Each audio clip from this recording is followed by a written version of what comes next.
All right, welcome to this explainer. Today, we are diving straight into the life cycle of an emotion. We're gonna figure out how to stop getting completely hijacked by difficult people and honestly just transform the way you experience and respond to anger. Let's get right into it.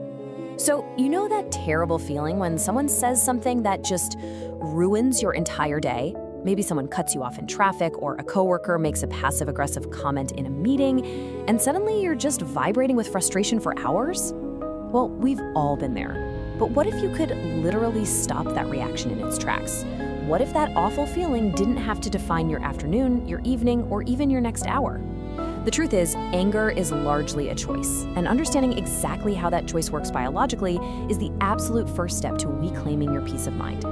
Here is a wild fact for you.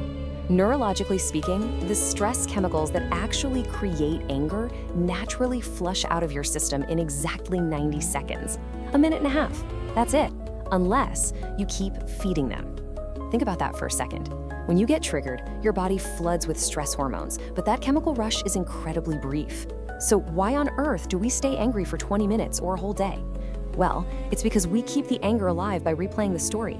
We sit there rehearsing our comeback in our heads over and over. It's kind of like having a smoke alarm that goes off when you burn toast, but instead of opening a window to clear the air, you just keep making more burnt toast. If you can just ride out those initial 90 seconds, you completely regain control. Okay, moving into our first phase here, the spark. Let's unmask those emotional triggers. We all love to say stuff like, oh, they really know how to push my buttons, right? We say this as if we're helpless remote controls and other people just have these magical powers over our emotional state. But here is the reality check. Nobody can push a button that isn't already connected to an unhealed wound. Those buttons, they're actually values violations or old pain from your past. When someone pushes your buttons, they aren't controlling you at all. They're actually showing you exactly where you still need healing. If you stop seeing yourself as a remote control, you can finally become the operator of your own emotional state. Now this is fascinating. It turns out your anger is usually just a spokesperson stepping in because being vulnerable feels way too dangerous. Anger isn't usually the primary emotion. It's basically the emotional equivalent of a tough, brawny security guard.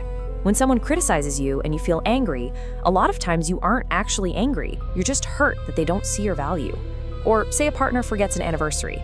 You might explode in anger, but underneath that, you're actually terrified that you don't matter to them. Anger just feels safer than showing fear or shame. But when you actually address the vulnerable hurt underneath, instead of leading with that aggressive security guard, true healing and real communication can finally happen.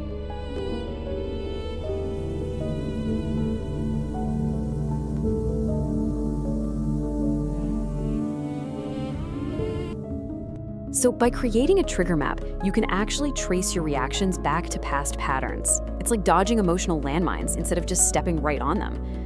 For example, if a coworker's sarcastic comment sets you off, pause and ask yourself what it really reminds you of. Oh, maybe it echoes a critical parent. Or if your boss's rushed tone makes you totally panic, maybe it's just echoing past rejections. Knowledge is absolute power here. You wouldn't walk blindly through a literal minefield, so why navigate your relationships without mapping out your emotional triggers? When you see the landmine on the map, you can consciously choose to just step right around it. Anger feels like a weapon, but it's actually a shield. It steps in the moment your insecure self feels threatened. Instead of fighting it, ask yourself, what am I afraid of right now?